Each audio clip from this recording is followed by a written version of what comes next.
What to eat while breastfeeding. If you search for what to eat while breastfeeding, you get about 400 conflicting answers on a list of things you're apparently not allowed to have. So let me give you the actual answer. I'm Raquel, a board certified nutrition specialist, and I work with women in their first year postpartum.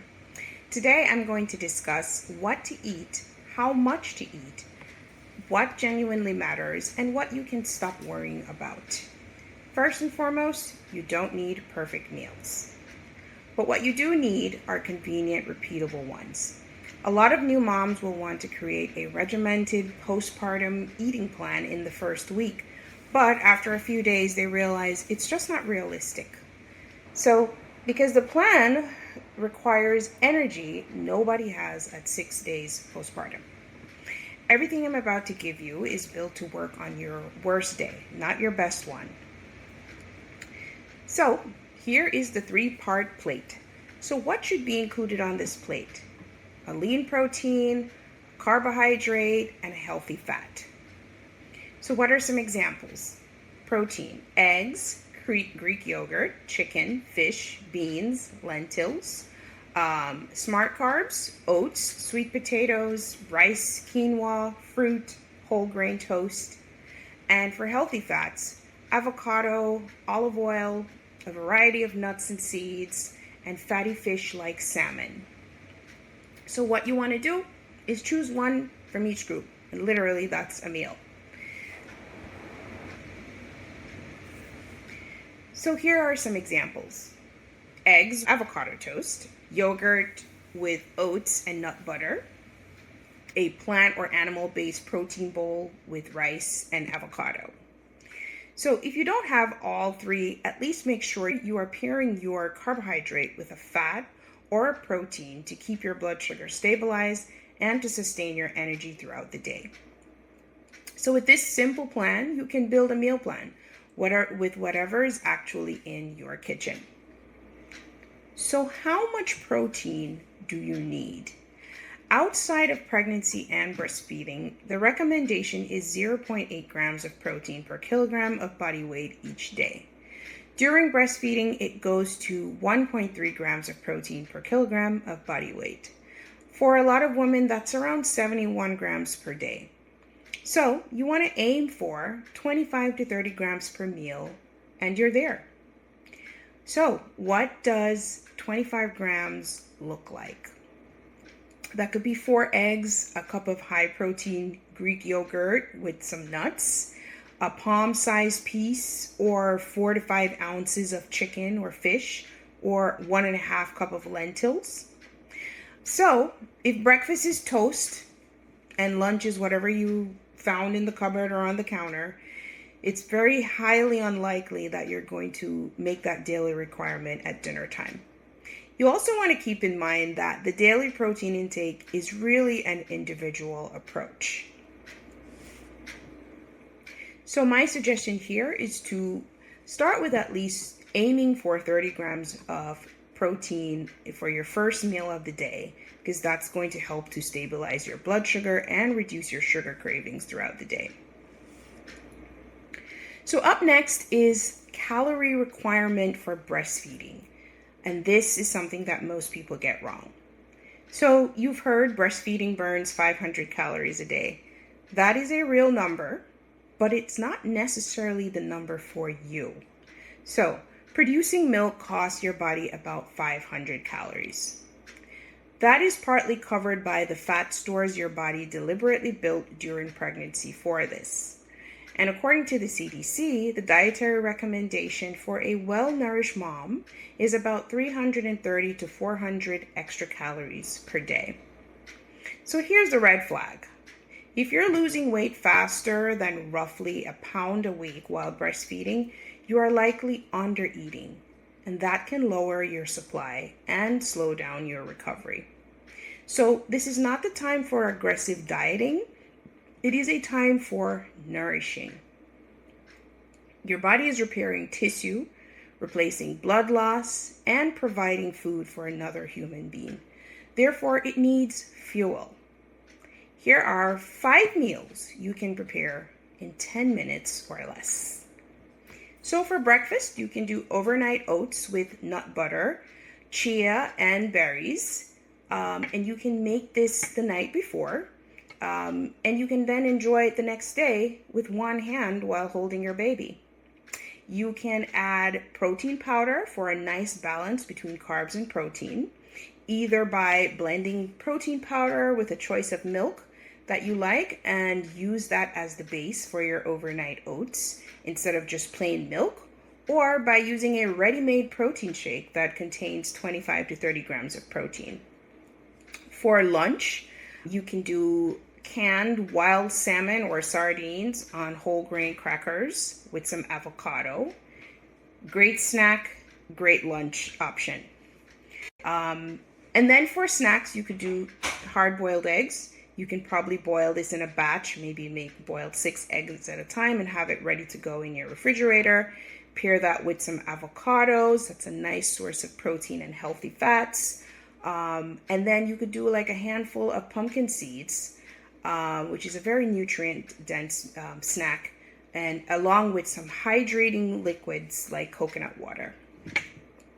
For dinner time, we're keeping in mind here, you're not making anything from scratch, right? So we're looking for something ready to go, either rotisserie chicken straight from the grocery store that's already prepared, or something you prepare in the oven that's maybe a couple days before. And then you have some sweet potato. You can pair that with some sweet potato, either baked in the oven or quickly in the microwave if you're not able to prepare it in the oven. And then saute some leafy greens, spinach, or whatever you choose, in some olive oil. And last but not least, a smoothie, which is a very easy way to get a whole meal and very convenient. So here's an example: some bananas, some nut butter, maybe a quarter cup of oats, some chia seeds, coconut milk or whatever milk you choose, and protein powder, serving of 25 to 30 grams of protein. So every one of these is a 3-part plate, right? It has a nice balance of protein, fat, and carbohydrates. So here are some foods that nourish you and baby. Eggs. Eat the whole egg. The yolk carries choline, which matters a lot right now, and which most prenatals barely contain. Oats, which is rich in iron, fiber, and one of the most studied traditional galactagogues. So what's a galactagogue? Those are foods, herbs, or medications or other substances that can help improve breast milk production. Salmon and sardines for DHA. These are rich in omega-3s and help to support your baby's brain development and your own mood. Pumpkin seeds, tahini, and leafy greens are sources of important minerals like iron, magnesium, calcium, and zinc. These minerals support bone health, energy, and immune function. Beans and lentils provide fiber, iron, and protein all together. And finally, bone broth, hearty soups and stews, which brings me to what I most want to say. Eat the foods of your culture. Whatever your background, the traditional foods your culture uses after birth, you want to eat those. In Jamaica, where I was born and raised, that could look like chicken foot soup, fish tea with okra, callaloo, plantain, and banana porridge. These are all nutrient-dense foods that help to support healing, recovery, and provide nourishment for both you and the baby.